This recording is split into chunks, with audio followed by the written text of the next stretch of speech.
Should you be looking at ROAS or contribution margin? Perhaps LTV to CAC or MER? What do all of these metrics mean, and why are all of them complete trash if you're actually trying to scale your business? If you want to stop setting your money on fire, let's break down profitable scaling margin and why that's the only thing you actually need to look at. Today we're going to break down growth marketing so that you can scale your business to the moon. Let's go.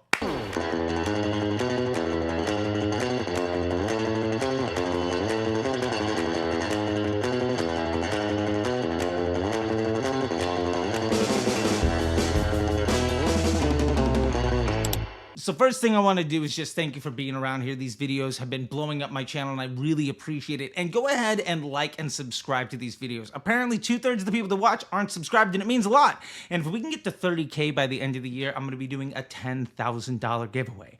All right, that being said, let's start the clock. So first, let's talk about ROAS, or return on ad spend, and why it's a completely misleading metric. ROAS is built on attribution, assuming that a certain dollar amount spent today is the reason that revenue occurred today. But in reality, the customer journey is far more intricate and longer than an engagement on any one particular ad. If you stop spending money today, odds are you would get a sale tomorrow from somebody that saw your ad yesterday. And more importantly, if you make sales today, that might be from ad spend from a month ago. The point is, today's ad spend isn't the only reason that today's revenue occurred. So if we look at ROAS as basically what last touch gets credit for all of the work for everybody on the team, and a lot of the work of all of our competitors. And we know that attribution isn't 100% accurate because the revenue number you see in Facebook isn't the revenue number you see in Shopify. Then ultimately, ROAS is an inaccurate number divided by a number that isn't the reason it happened. That is a terrible metric and completely inactionable.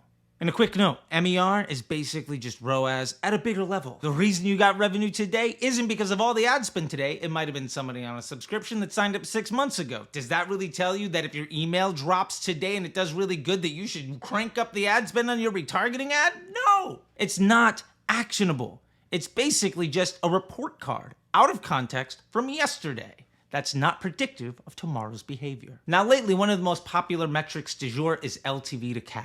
My man Alex Hormozi made this super popular, and it's simple. What is the lifetime value of a customer and how much did it cost to acquire them? And I'm not saying that Alex Hormozi is wrong. I'm just saying that's not for your business. It's for a gym, not e-commerce. Because there's two simple fun facts that we need to take into account. First, products cost money, so that LTV divided by the CAC doesn't actually include the cost of any goods sold. Also, every sale costs money. There's no way to prevent ever spending money on anybody who ever bought from you. The idea that once somebody buys from you, you never invest a single operational dollar in getting a second sale from them is complete nonsense.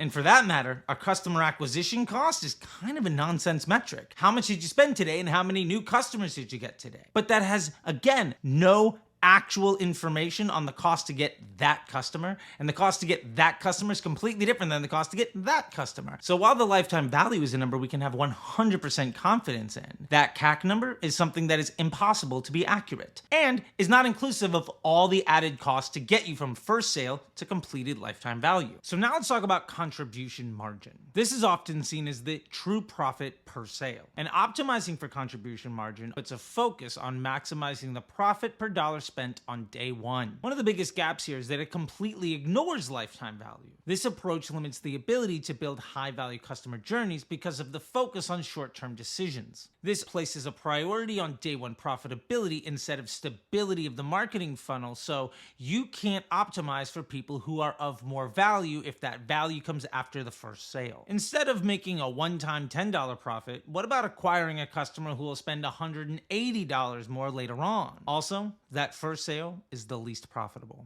So this brings us to PSM, or profitable scaling margin. PSM is the metric that allows us to scale sustainably and profitably. It looks at the value of the entire customer journey and puts a unit value on each transaction within that journey. Now, for those that don't know, PSM is lifetime value divided by the sum of CPA and COGS times frequency. An example of this might be lifetime value is $200.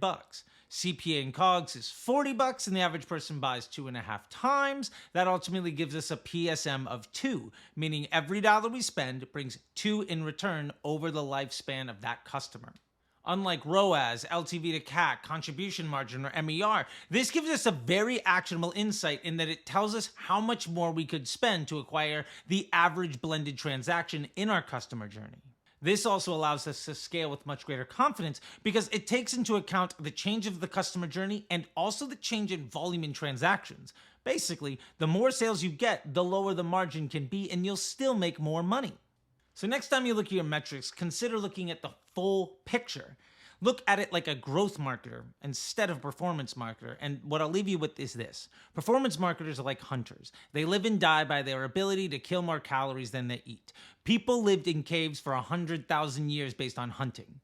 As soon as people began to farm, they built empires in generations. A farmer knows that if they put a seed of corn in the ground, in 90 days it'll bear 3 to 4 pounds of fruit. And they can plant 3 seeds in the ground, and 90 days from that, they'll get 3 times as much. If you want to grow an empire, you have to think like a farmer. Full disclosure, I invented PSM years ago, and I've been using it to scale brands to 8 and 9 figures, and I've done it over and over and over again. And if you want to know how to set up your ad account to be as successful as possible, check this out over here. I literally laid it out step by step with every single thing that you need to do from point number 1 down to completely scalable ad account. All right, until next time, I'll see you on the internet.